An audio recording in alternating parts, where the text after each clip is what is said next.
요즘 우리는 그 성령님에 관하여 같이 말씀을 살펴보고 있는데요. 저 개인적으로 성령님 하면은 이제 떠오르는 이미지들이 좀 있습니다. 그 중에 하나가 창세기 1장 1절부터 2절 말씀인데요. 태초에 하나님이 천지를 창조하시니라. 땅이 혼돈하고 공허하며 흑암이 깊음 위에 있고 하나님의 영은 성령님은 수면 위에 운행하시니라. 여기 나오는 하나님의 영은 수면 위에 운행하시니라, 이 말씀이 무슨 뜻인가 하면은 그 히브리어로 보면은 그 같은 단어가 나오는 곳이 있습니다. 그게 이사야 31장 5절인데요. 새가 날개치며 그 새끼를 보호함 같이 나 만군의 여호와가 예루살렘을 보호할 것이니라. 그것을 호위하며 건지며 뛰어넘어 구원하리라 하셨느니라. 여기 나오는 새가 날개치며 그 새끼를 보호한 같이, 이 표현이 창세기 1장 2절에 나오는 하나님의 영이 수면 위를 운행하신다와 같은 표현입니다. 그러니까 성령 하나님은 천지 창조의 주체자이시면서 동시에 이 창조된 천지를 보호하시는 분이라는 겁니다. 창조된 천지를 보호하시되 마치 독수리가 이제 알을 낳은 후에 그 천적인 뱀 이런 것들이 그 알을 이제 함부로 하지 못하도록 이 독수리가 그 알을 보호하기 위하여 알 위를 이렇게 날면서 그 알을 지키는 이미지, 이게 제 머릿속에 있는 성령님의 이미지 중에 하나입니다. 그런가 하면은 구약에 나오는 성령님과 관련된 말씀이 느헤미야 9장 20절에 나오는데요. 자, 19절부터 한번 보십시오. 주께서는 주의 크신 긍휼로 그들을 광야에 버리지 아니하시고 낮에는 구름 기둥이 그들에게서 떠나지 아니하고 길을 인도하며 밤에는 불 기둥이 그들이 갈 길을 비추게 하셨사오며, 그리고 20절입니다. 또 주의 선한 영을 주사 그들을 가르치시며 주의 만나가 그들의 입에서 끊어지지 않게 하시고 그들의 목마름을 인하여 그들에게 물을 주어. 이스라엘 백성들이 이제 홍해를 건너 광야 생활하는 동안에 뭐 너무나 급작스럽게 그렇게 탈출을 하다가 보니까 아무것도 준비된 거 없이 뭐 그냥 나오다시피 한 거고요. 그리고 그 광야라는 것 자체가 결핍 아닙니까? 그런데 하나님께서는 그 결핍의 광야를 지나는 동안에 불기둥으로, 또 구름 기둥으로, 그리고 백성들이 배고플 때 만나로, 그리고 또 목이 마를 때 반석에 물을 공급해 주셨습니다. 그런데 하나님은 이런 외적인 공급만이 아니라 그들의 필요를 따라 외적인 공급도 주시지만 20절에 보니까 또 주의 선한 영을 주사 그들을 가르치셨다는 거예요. 우리가 자꾸 어떤 결과지상주의, 그리고 뭐 그래서 이제 이 기복 신앙에 쩔어 있거나 혹은 또 무속 신앙에 빠지면 안 되는 게요. 누가 주는지 뭐가 중요하냐. 우리는 그냥 그 복을 받기 원한다. 이 신앙이 아니에요. 우리가 이제 영안을 열고 하나님의 사랑을 알고 은혜를 누리면은 복 그러는 게 아니라 하나님께서는 우리를 때를 따라 돕는 은혜로 필요를 채워 주시기도 하지만 또 성령을 통하여 가르치시는 일을 하신다는 겁니다. 믿음이 오래됐는데 성장이 없다, 변화가 없다, 그건 그 자체가 이미 굉장히 중병에 걸려 있다, 이렇게 말할 수 있는 거거든요. 그런가 하면은 성령님은 이 다윗이 왕이 되는 과정에서 사무엘이 다윗에게 기름을 부을 때 그때도 성령님이 다윗에게 감동을 주시는데요. 그게 사무엘상 16장 13절입니다. 사무엘이 기름 뿔병을 가져다가 그의 형제 중에서 그에게 부었더니, 그 다음 보십시오. 그날 이후로 다윗이 여호와의 영에게 크게 감동되니라. 목사는 딱 두 종류입니다. 목사 안수 받을 때 그냥 인간적인 절차만 받는 그런 인간적인 어떤 선배 목사가 머리에 손을 얹는 절차, 이것밖에 없는 그런 안수를 받은 목사가 있는가 하면은 다윗처럼 그 목사 안수를 받을 때 성령의 인도하심을 따라 성령의 충만함을 경험한 목사, 그리고 그 이후로 항상 이제 말씀을 전할 때도 그 말씀이 먼저 자기를 관통하고 성령님 은혜를 먼저 누리고 그것을 전하는 그런 목회자가 있다, 그렇게 나눌 수가 있습니다. 그래서 저는 목사 안수 받기 전에 정말 두려웠습니다. 이게 이제 목사 안수를 앞두고 있으니까 이제는 돌아오지 못하는 강을 건너는 건가 두려웠습니다. 지금도 뭐 이렇게 철이 없고 어리숙하고 그런데 그 뭐 목사 안수 받던 30대 초반이니까 얼마나 어리고 그랬겠냐고요. 아무리 생각해도 제가 이렇게 이기적이고 나 자신을 위해 살기에 급급하고 이런 사람이 이게 이제 죽을 때까지 제가 주를 위하여 성도들을 위하여 그렇게 섬기는 삶을 살 자신이 없는 거예요. 아무리 생각해도 자신이 없어서 진짜 간절히 기도했습니다.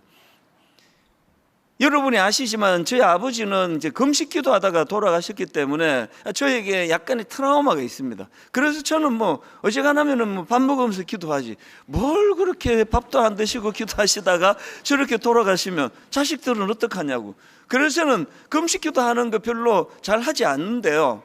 그런데 이 목사 안수 받을 즈음에 얼마나 절박했던지 긴 시간 금식하면서 제가 기도를 했습니다.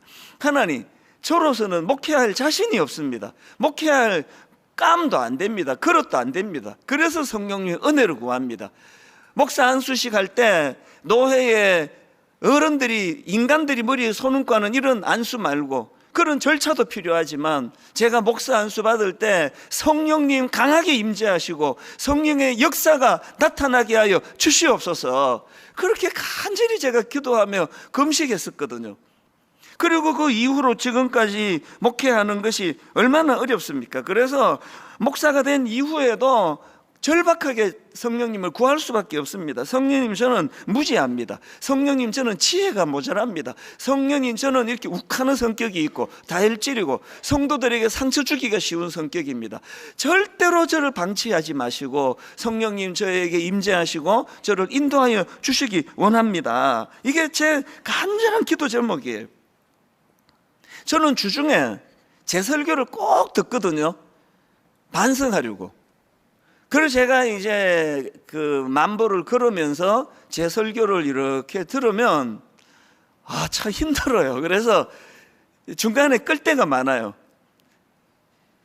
지난주도 그랬습니다.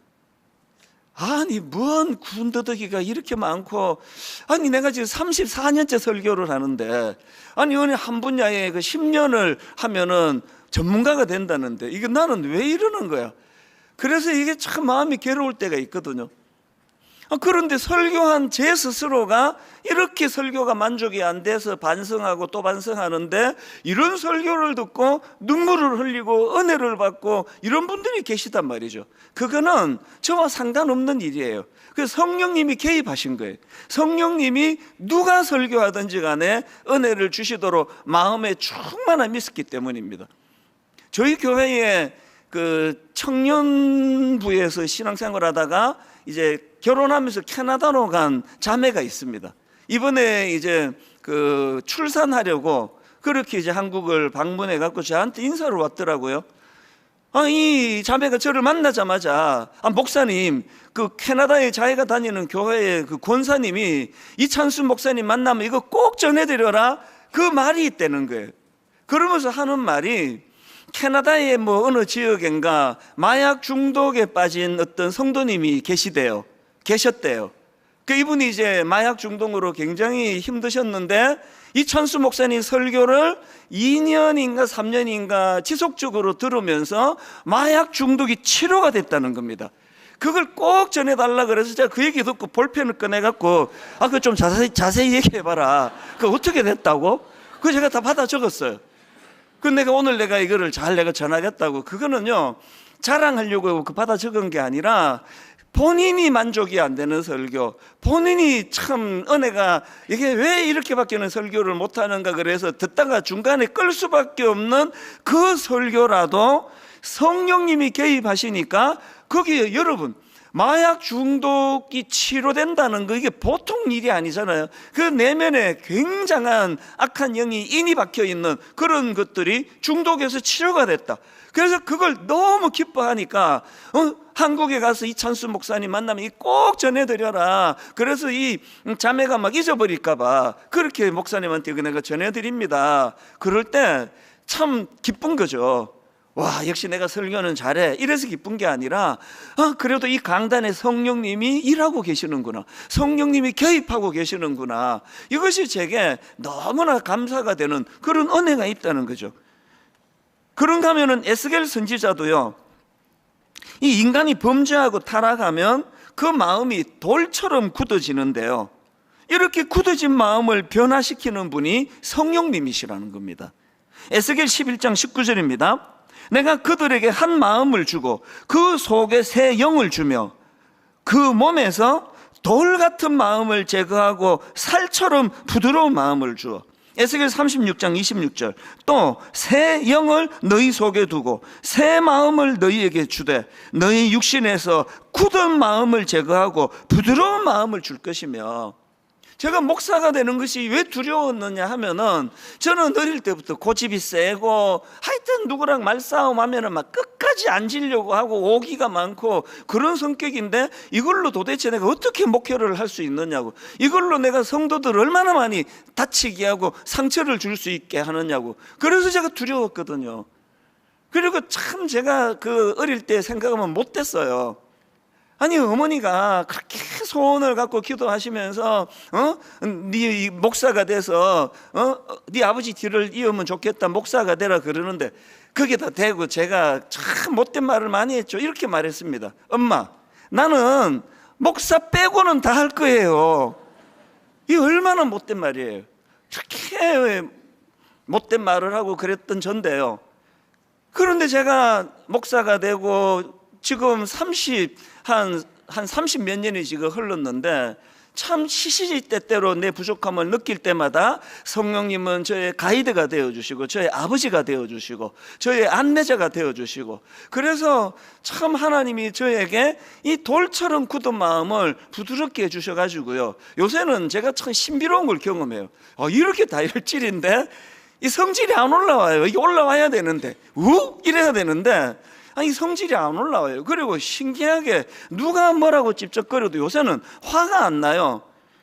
그것도 전문가가 보시면 목사님 그게 병이에요 그러실지 모르겠는데요, 하여튼 뭐 이상해졌습니다. 저는 믿어요.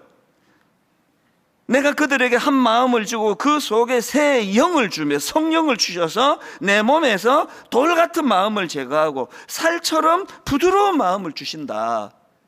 이런 내용의 글들을 제가 조병수 교수님이 그 성경이 가르쳐준 성령이라는 책에서 열거한 사례들을 쭉 묵상을 하면서 하나같이 다 동의가 되는 겁니다. 성령님은 우리 마음 안에 이 악한 세상에 물들지 아니하고 이 악한 세상이 변화되기를 기도하는 마음을 주시는 분도 성령님이에요. 그런가 하면 성령님은 우리 개개인의 삶에 영향을 끼쳐서 단에서 설교하는 저부터가 지금 고백하잖아요. 내버려두면 돌같이 굳어지고 내버려두면 고집불통이 될 수밖에 없는 우리 인생을 너무나 부드러운 사람으로 그렇게 만들어 주시는 거거든요. 그래서 가끔씩 이제 너무 인상 좋은 그 남자 집사님 이렇게 만나면 가끔씩 얘기해요. 목사님이 저를 모르셔서 그런데요, 옛날에 저 뭐 대단했습니다, 보통이 아니었습니다 그러는데 사실 안 믿어져요. 너무 온순하게 그렇게 부드러운 말로 제가요 뭐 이렇게 얘기하는데 그 믿어지나요 어디? 근데 다 바뀌어서 그렇다는 거예요. 그 일을 하신 분이 성령님이라는 거거든요. 오늘 본문에도 보면은 예수님께서 성령님을 소개해 주시는데요, 요한복음 14장 16절입니다. 내가 아버지께 구하겠으니 그가 또 다른 보혜사를 너희에게 주사 영원토록 너희와 함께 있게 하리니. 여러분, 그 보혜사는 곁에 있으면서 도와주는 자, 이런 뜻이라고 제가 풀이해 드렸는데요, 근데 여기서 중요한 것은 지금 예수님이 성령님을 곁에 있으면서 도와주는 자라는 뜻을 가진 보혜사라고 그렇게 설명을 해 주시는데, 특이한 거는요, 또 다른 보혜사라 그러는 겁니다. 그래서 제가 이걸 뭐 익히 알고 있는 말씀이지만 이번에 이걸 한번 제가 좀 묵상을 해봤습니다. 그리고 좀 연구를 하다가 깨달은 게 하나 있는데요, 이렇게 말씀하신 맥락이 있으시더라고요. 왜 그러냐 하니까 지금 왜 이런 표현을 쓰시는가 하니까요, 지금 이 말씀의 상황과 배경이 이게 보통 심각한 상황이 아닙니다. 지금 이 말씀은요, 이제 예수님께서 원수들에게 잡혀 십자가를 지시기 직전의 상황이에요.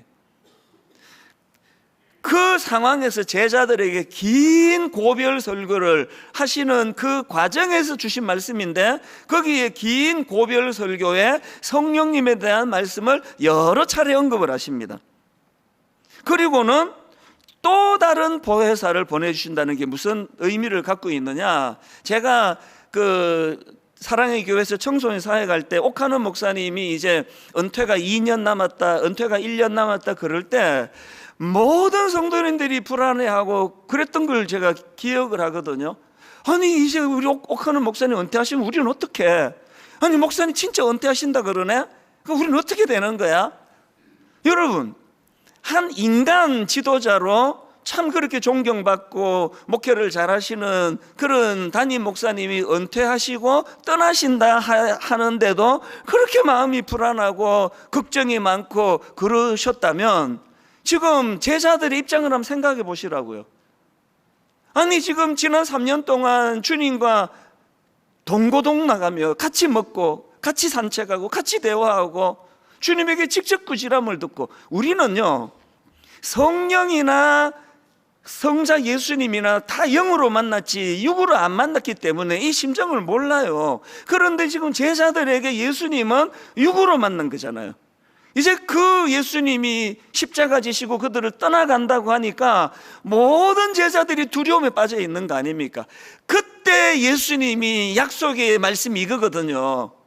성령을 보내주시겠다는데, 그는 보혜사인데 어떤 보혜사라고요? 또 다른 보혜사라는 거예요. 무슨 뜻인지 아시겠죠? 그 모든 제자들에게 주님이 안심시켜 주시는 것이, 이제 너희들이 만나게 될 성령님은 나랑 똑같이 육신을 입고 만나 나랑 똑같이 너희들 곁에 계시며 너희들을 인도해 주시는 그런 분이시다. 그러니까 여기서 강조하는 또 다른 보혜사라는 것은 어떤 인격체를 가진, 실체를 가진, 대면할 수 있는 그런 분으로서 지금 묘사를 하고 있는 거거든요. 이런 점에서 저는요, 한국교회가 왜 문제가 많고 어려움이 생겼는가, 그거를 저는 좀 알게 되는 거거든요. 이제 한국교회가 가진 문제가 뭡니까? 성령님을요, 여러분 곁에 계셔서 우리를 도와주시는 보혜사신데요, 좀 보수적인 신앙을 갖고 있다 하는 교회들이 막 성령님을 대놓고 막 성령 받아라 막 이런 무례한 짓은 안 하지만요, 그것보다 더 나쁜 게 뭐예요? 그림자 취급하는 거 아닙니까? 여러분 그 같이 있는데 어떤 한 사람을 그림자 취급하고 상대 안 하고 그러면 그거 굉장히 나쁜 짓이에요. 솔직히 말하면요, 우리나라는 아이가 사춘기 들어가면서부터 이게 모계 사회 아닙니까? 모든 걸 엄마랑 의논하고 엄마가 매니저가 되고 이러니까 우리 애들도 보면은 자동적으로 엄마랑 너무너무 친해요. 뭐 질문도 엄마한테 하고 뭐 하여튼 알콩달콩도 엄마한테 하고, 엄마한테 가면 얼굴이 다 풀리고 저한테 와서는 경직돼 가지고 어떻게 하면 좋겠냐 그러고 이렇게 돼 가지고, 저는 이제 일찍 자니까요 혼자 들어가 자고 이제 배려해 받는 거죠. 아빠는 내일 새벽에 일어나신다, 건들지 마라, 그리고는 문 닫아 드리라 그러고, 이제 밤이 깊어갈수록 저 문 너머의 부엌에서는 너무나 행복한 시간을 보내요. 막 깔깔 낄낄 호호하하 맛있는 냄새가 나고, 그러면 제가 자려고 누워있을 때 어떨 때는 진짜 소외감을 느껴요. 이 집에서 난 어떤 존재인가. 많은 가장들이 이런 느낌을 가진다 그래요. 성령님을 설명하면서 이야기를 왜 할까요? 오늘 우리가 범하는 죄가 뭐예요? 성령님을 그림자 취급하는 거죠. 성령님이 뭐 계시거나 말거나. 여러분, 모든 인격체는 공통점이 있는데 인정받기를 원한다는 거예요. 그건 뭐 틀림없습니다. 그래서 여러분, 부부관계가 요즘에 좀 대면하고 막 좀 어려움이 있고 막 이혼하고 싶고 그런 마음이 드시면요, 하나만은 바꿔보세요. 남편에 대하여요 지적을 줄이고 한번 칭찬을 해보세요. 아내에 대하여 당신은 이게 문제야, 그거 좀 줄이고 한번 칭찬을 해보시라고요. 여러 번 내가 입에 달고 여러분께 드리는 말씀이 있죠. 인간은요, 지적받아서 고쳐지는 존재가 아니에요. 모든 인격체는 인정을 받고 싶어요. 칭찬을 듣고 싶습니다. 사실 저도 굉장히 많은 분들이 제 설교를 듣지만요, 저도 많은 분들이 은혜 받으면 너무나 제가 감사하지만, 사실은 제가 저 아내에게 제가 은혜 받았다는 말을 듣고 싶은 거거든요. 그래서 이제 예배만 끝나면 막 총알같이, 이제 총알같이는 아니고 이제 집에 들어가가지고 제가 이제 맨날 설교 어때서 사기가 좀 민망하니까 자꾸 유도를 해요. 오늘 몇 부 예배 드렸어요? 3부 예배를 드렸대. 그러면 좋았지, 이렇게 말하고 싶은데, 사실 또 체면이 있잖아요. 그래서 제가 오늘 3부가 좀 길었지, 제가 꼭 이렇게 얘기를 해요. 그러면 그쪽에서 아니 당신 설교가 길다니요, 그거는 문제가 있는 거죠. 난 그렇게 말하기를 바라거든요. 근데 제 아내를 만나가지고 오늘 설교가 길었지, 그러면 좀 길긴 했죠. 10번 물으면 7번 이렇게 말해요. 그때 내가 이제 또 유도를 해갖고, 어떻게 해서는 오늘 설교가 군더더기가 많았지, 그러면 뭐 맨날 그런 거 아닙니까? 이러면 막 너무 낙심이 되는 거예요. 그래서 그게 아니더라도요, 안 길었다고. 군더더기가 많았지, 그러면 깔끔했습니다, 당신은. 그걸 원하는 그걸. 왜? 모든 인격체는 칭찬을 듣고 싶어요. 여러분, 지금 부부 관계가 좀 어려우신 분 진짜 한번 실천해 보세요. 내가 사실 참 결혼 초에는 당신의 장점을 잘 몰랐는데 살아갈수록 당신에게 이런 좋은 점이 있는 걸 내 참 감사합니다. 진짜 한번 해보세요. 성령님도 마찬가지예요. 우리 성령님은 인격체세요. 그래서 항상 성령님을 그림자 취급하지 않고 그분을 인정해드리고, 그리고 또 그분을 자꾸 세워드리는 거예요. 그래서 성령님 지혜의 성령님이 아니면 제가 어떻게 분당 우리 교회 목회를 지금까지 할 수 있었겠습니까? 성령이 참 감사합니다. 지난번 말씀드렸잖아요. 자동차 키 하나 찾으면서도 성령님 이렇게 빨리 찾도록 은혜 주신 거, 성령님 은혜입니다, 감사합니다. 자꾸 성령님을 인정해 드리는 거예요. 인격체이신 성령 하나님을 그림자 취급하시는 이 믿음은 더 이상 곤란합니다. 자꾸 그분을 인식하고 그분을 인정하고 또 그분을 우리가 구해야 돼요. 누가복음 11장에 보면은요, 제자들이 예수님께 기도를 가르쳐 달라 그래요. 그게 11장 1절입니다. 예수께서 한 곳에서 기도하시고 마치심에 제자 중 하나가 여짜오되, 주여, 요한이 자기 제자들에게 기도를 가르친 것과 같이 우리에게도 가르쳐 주옵소서. 그래서 나온 게 주기도문입니다. 예수님이 주옥 같은 주기도문을 가르쳐 주시고는 간청기도의 중요성을 강조하십니다. 9절입니다. 내가 또 너희에게 이르되 구하라, 그러면 너희에게 주실 것이요, 찾아라, 그러면 찾아낼 것이요, 문을 두드리라, 그러면 너희에게 열릴 것이니, 이 간청기도의 중요성을 가르치시고는요, 11절 12절입니다. 너희 중에 아버지 된 자로서 누가 아들이 생선을 달라 하는데 생선 대신에 뱀을 주며 알을 달라 하는데 정갈을 주겠느냐. 그리고 중요한 말씀을 13절에서 예수님이 하십니다. 너희가 악할지라도 좋은 것을 자식에게 줄 줄 알거든 하물며 너희 하늘 아버지께서 구하는 자에게 성령을 주시지 않겠느냐예요. 그런데 굉장히 중요한 것은요, 같은 사건을 다루고 있는 마태복음에서는 어떻게 표현하고 있느냐, 똑같은 내용입니다. 마태복음 7장 11절입니다. 너희가 악한 자라도 좋은 것으로 자식에게 줄 줄 알거든 하물며 하늘에 계신 너희 아버지께서 구하는 자에게 좋은 것으로 주시지 않겠느냐예요. 지금 성경이 뭘 강조하고 싶은 겁니까? 여러분, 지금 막 취직이 안 돼가지고 고민하면 하나님께 뜨겁게 기도하는 거, 그래서 취직하게 되는 거, 그거 좋은 일이에요. 여러분, 어떤 분 암에 걸려가지고 투병하는데 병 고침을 위하여 간절히 기도하고 그 기도가 응답받는 거, 그거 좋은 거예요. 그런데 여러분, 누가복음에 의하면 그 좋은 것 중에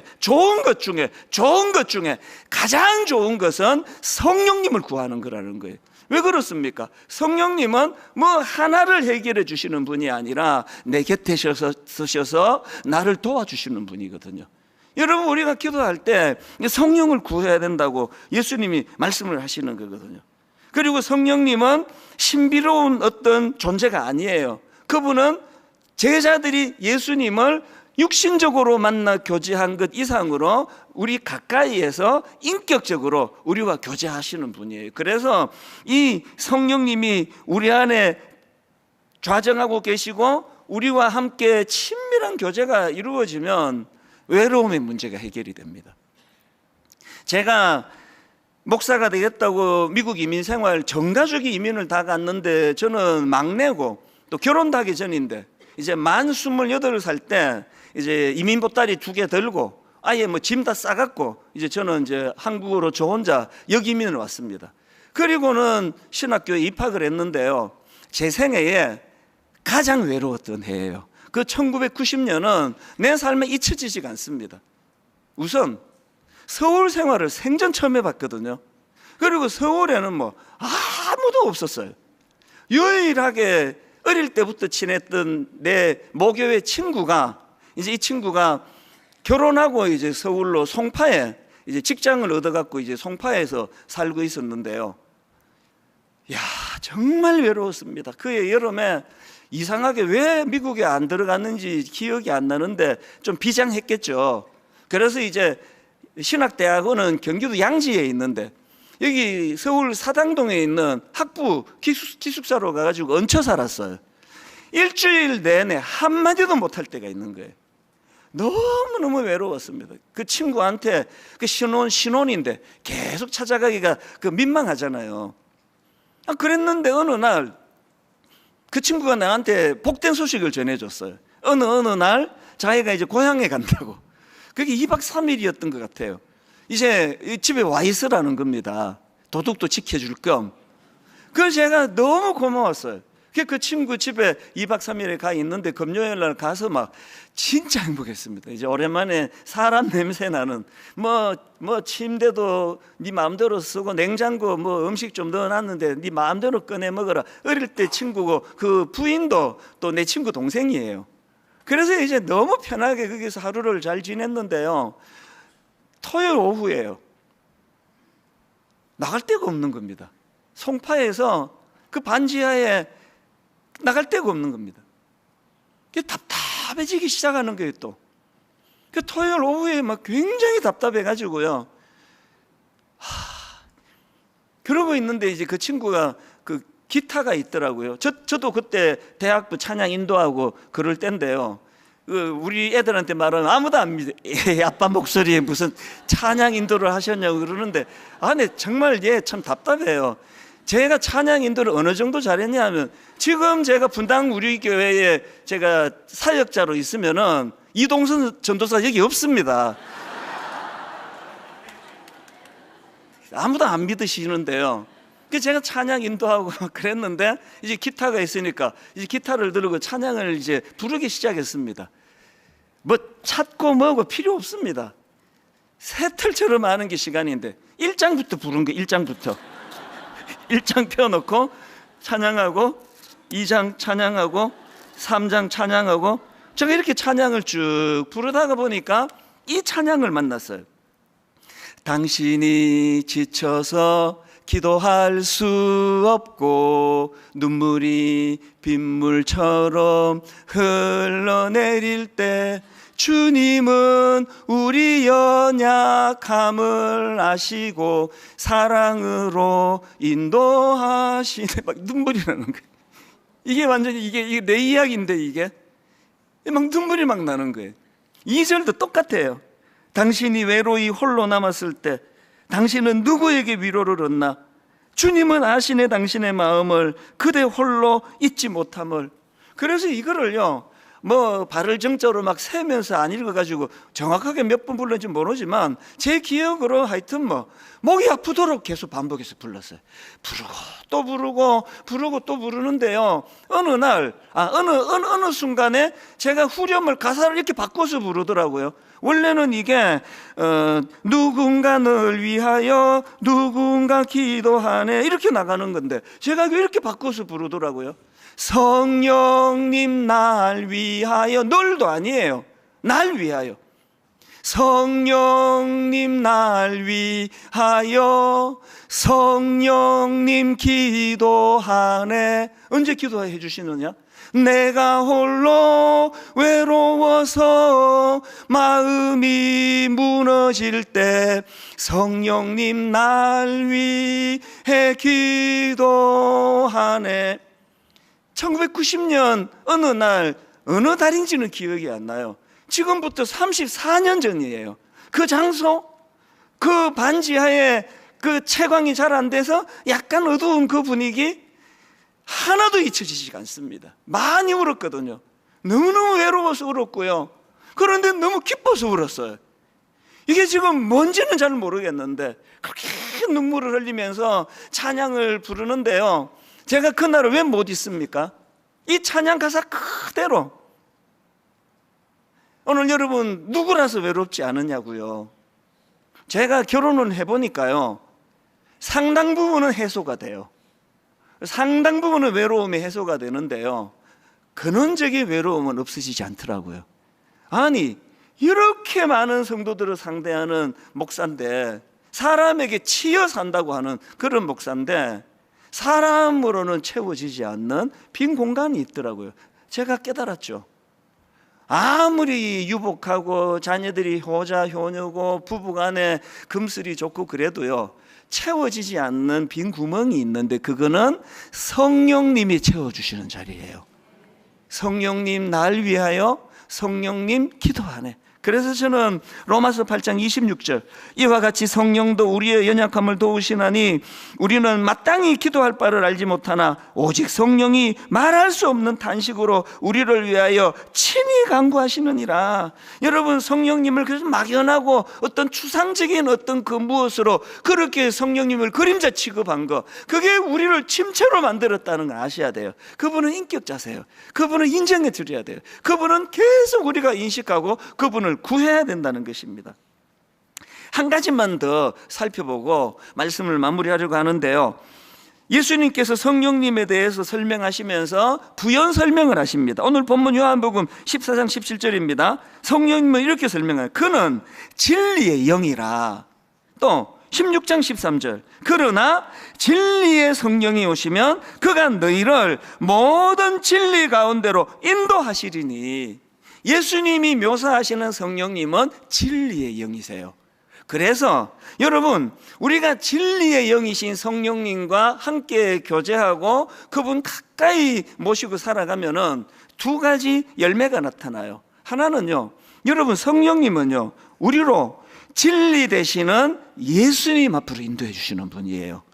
요한복음 15장 26절입니다. 내가 아버지께로부터 너희에게 보낼 보혜사 곧 아버지께로부터 나오시는 진리의 성령이 오실 때에, 그 다음 보세요, 그가 나를 증언하실 것이요. 또 고린도전서 12장 3절입니다. 또 성령으로 아니하고는 누구든지 예수를 주시라 할 수 없느니라. 아까 제가 목사가 된 게 기적이라고 말씀을 드렸는데요, 더 깊이 들어가면은요, 지금 제가 예수 믿고 있는 게 기적이에요. 따지기 좋아하고 깐깐하고 눈으로 확정되지 않으면 안 믿고, 저는 단 한 번도 사기 같은 거 당해본 적이 없습니다. 굉장히 깐깐하고 따지기 좋아하는데, 아니 내가 어떻게 예수를 믿게 됐지? 아니 어쩌다가 내가 목사 빼고는 내가 다 하겠다고 그랬는데 목사가 돼 있지? 진리의 영이신 성령님이 예수 믿게 해주신 거예요. 여러분, 여기 지금 가정의 평화를 위해서 나오신 분이 좀 계시잖아요. 예수 안 믿는데 결혼하니까 남편이 예수를 믿어요. 또 아내가 예수를 믿어요. 그래서 지금 참 좋은 성품으로 여기 와 계시는 분이 계시잖아요. 애쓰지 마세요. 여러분의 자의로 안 믿어집니다. 그게 믿어지겠습니까? 그래서 여러분, 나도 좀 믿게 해달라고, 좀 보여달라고 이렇게 구하지 말고요, 성령님을 구하세요. 진리의 영이시라 그러는데, 성령님, 저도 제 아내가 믿는, 저도 제 남편이 믿는 예수님 만나고 싶습니다. 우리 교회에요, 그런 사례를 들으려 그러면 뭐 말로도 할 수 없이 많을 것입니다. 그런가 하면 두 번째로요, 성령님은 진리의 영이시기 때문에요, 우리가 성령님을 가까이 하면 성령님은 우리를 거룩으로 인도하십니다. 데살로니가전서 4장 7절 세 번역이요, 하나님께서 우리를 불러주신 것은 더러움에 빠져 살게 하시려는 것이 아니라 거룩함에 이르게 하시려는 것이라. 데살로니가 4장 3절, 하나님의 뜻은 이것이니 너희의 거룩함이라. 여러분 본당에 딱 들어오시면은요, 여러분이 그 보시기에 왼편에 있는 하나님은 사랑이시라, 저거를 묵상하셔야 돼요. 저 하나님은 사랑이시라가 있어서 그리스도의 십자가가 가능했거든요. 그리고는 여러분이 저 하나님은 사랑이시라를 보시면 묵상한 다음에 여러분 강단에 있는 거룩과 성수, 이거를 갖고 묵상하셔야 돼요. 2학기가 들면서 이제 이쪽에 뭐 이런 문구 이거를 바꾸는 게 좋겠다고 지난주에 담당자가 와가지고 이거를 철거하면 어떻게 하냐는 식으로 얘기해가지고 제가 막 절대 안 된다고 그랬습니다. 건들지도 못한다, 이거 건들지 말라고. 내 눈에 흙이 들어가기 전에는 이거 못 건든다 라고는 말하지 않았는데요, 그런 마음으로 얘기했습니다. 이거는 계절 따라 바꾸는 게 아니다. 여러분 여기 딱 앉으시면 하나님은 사랑이시라, 십자가를 가능하게 하신 그분을 묵상하고 거룩과 성숙을 보셔야 돼요. 그리고 이번 한 주간 나는 거룩했나? 이 악한 세상에, 이 오염된 세상에 이번 한 주 나는 거룩을 추구했나? 이거 점검해 보셔야 됩니다. 그리고 여러분 안에 참 내가 부끄럽게도 이번 한 주간 내가 참 거룩을 잃은 적이 많이 있구나, 그러면 이번 주에 내가 더 애를 써야지, 이게 아니에요. 성령님을 구해야지. 이번 한 주간 성령님, 참 저는 이렇습니다, 내버려두면 이렇게 이탈하고 내버려두면 엉뚱한 데 빠지는 저입니다. 결론을 제가 이렇게 맺는데요, 요즘 저는 가평 우리 마을이 너무 감사해요. 오픈한 지 얼마 되지도 않는데 거의 지금 주말에 만실이 일어나고 많은 분들이 가평을 방문하는 것도 감사하지만요, 거기서 일어나는 놀라운 역사, 이게 저를 너무 감사하게 합니다. 가평 우리 마을은 지친 이들의 쉼터가 되게 해달라고. 그래서 이제 1단계는 스스로 와서 지내시고, 2단계는 우리 장애인 가족들, 부모님, 또 장애인 형제, 또 보호 종료 우리 청년, 또 이런저런 지쳐있는 분들을 우리가 초대해서 그곳에서 쉼을 제공하기 원하는데요, 희한하게도요 2단계는 아직 시작도 안 했는데 거기서 치유가 일어나요. 어떤 가족이 거기를 다 방문했어요. 사연이 좀 있더라고요. 남편이 무슨 일인지는 몰라도 사업이 어려워가지고 부도가 나고, 이후에 이제 가정적으로 감당하기 어려운 일이 찾아오고, 부부관계도 그것 때문에 어려움이 생기고, 이런 그 사연이 있던 것 같았습니다. 뭐 깊은 내막이야 제가 알겠습니까? 그랬는데요, 이렇게 살 바에는 우리 두 아이와 함께 죽어버리는 게 낫겠다, 그 정도 생각이면 어떤 상황인지 아시겠죠?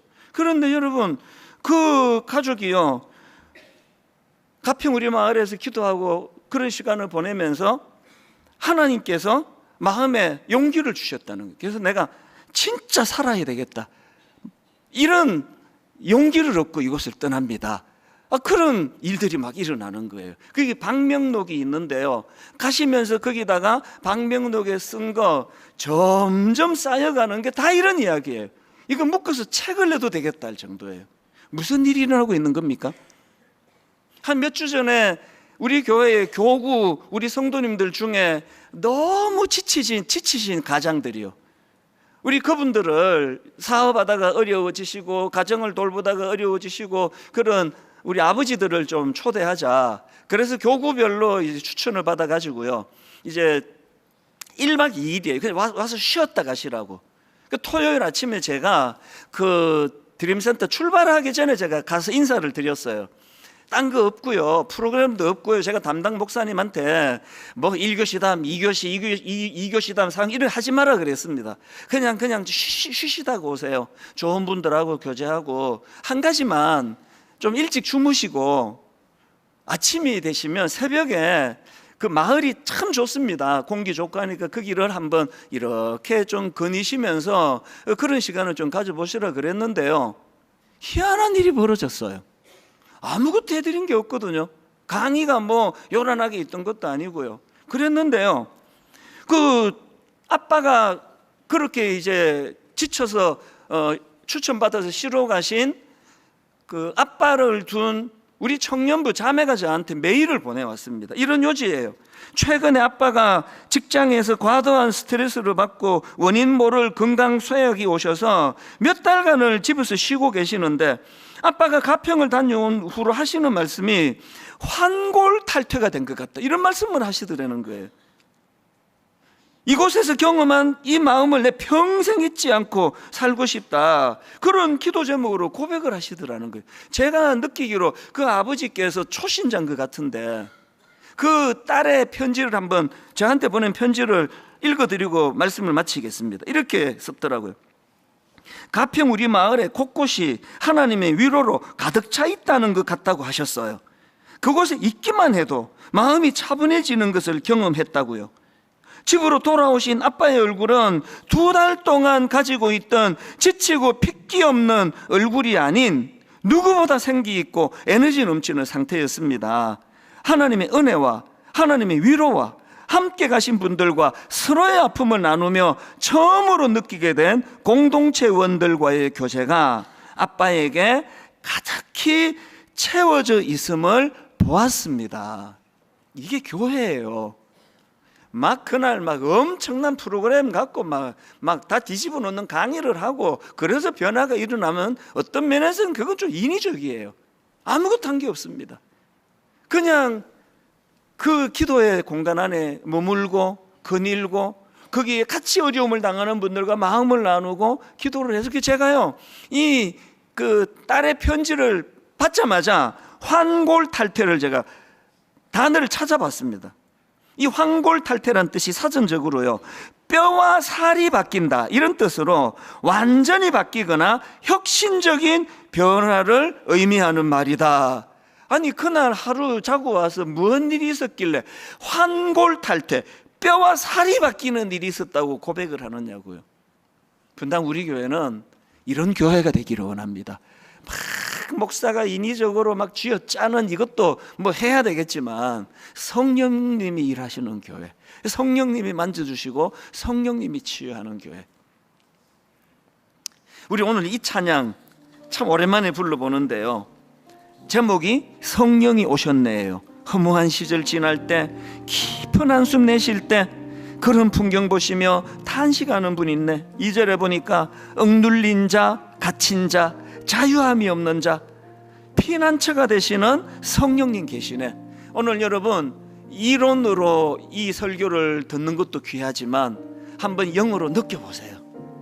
성령님은 인격체시고 그분은 실체라고 하는데, 설마 뭐 저 이찬수 목사가 뭐 거짓말이야 하겠나?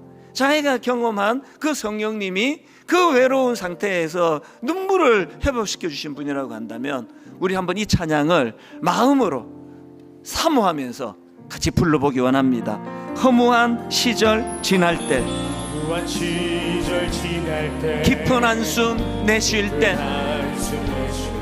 그런 풍경 보시며 탄식하는 분 있네. 고와 같이 너희를 버려두지 않으리. 내가 너희와 영원히 함께 하리라. 영안을 열고 그분을 찬양합니다. 성령이 오셨네. 성령이 오셨네. 성령이 오셨네. 내 주에 보내신 성령이 오셨네. 우리 인생 가운데 친히 찾아오셔서 그 나라 꿈꾸게 하시네. 억눌린 자, 갇힌 자, 자유함이 없는 자, 피난처가 되시는 성령님 계시네. 주의 영이 계신 곳에 여러분이 사실은 믿으십시오. 참 자유가 있다네. 진리의 영이신 성령이 오셨네. 오늘 예배하는 이 시간 우리의 찬양을 받으시며 성령이 오셨네. 성령이 오셨네. 내 주에 보내신 성령이 오셨네. 우리 인생 가운데 친히 찾아오셔서 그 나라 꿈꾸게 하시네. 열망하는 마음. 성령이 오셨네. 성령이 오셨네.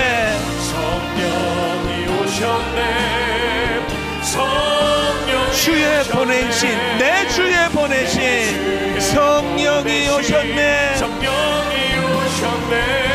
우리 인생 가운데 친히 찾아오셔서 그 나라 꿈꾸게 하시네. 우리 다 자리에서 일어나셔서 사모합니다. 열망합니다. 성령이 오셨네. 성령이 오셨네. 보혜사 성령님, 내 주에 보내신 성령이 오셨네. 우리 인생 가운데 친히 찾아오셔서 그 나라 꿈꾸게 하시네. 그 나라 꿈꾸게 하시네.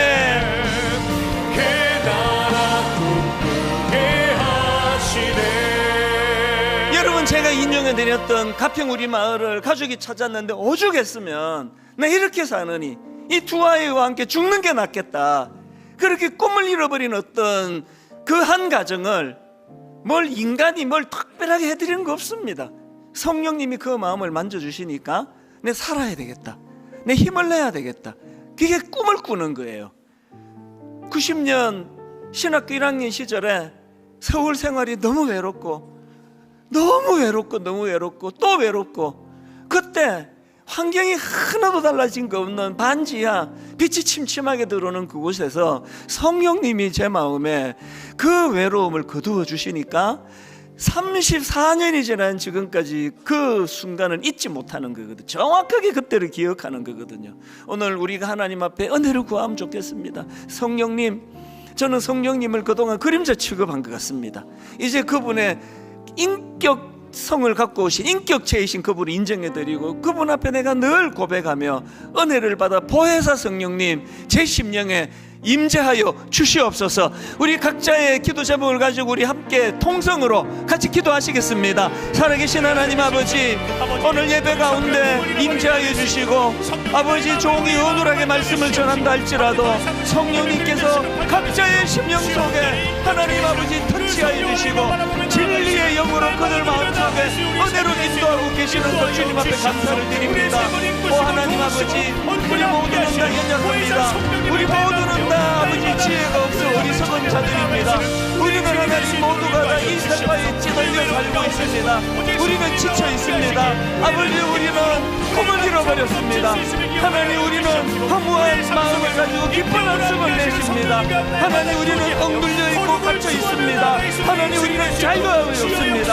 오 하나님, 피난처가 되시는 성령님, 오늘 예배하는 저들 가운데 임재하여 주시옵소서.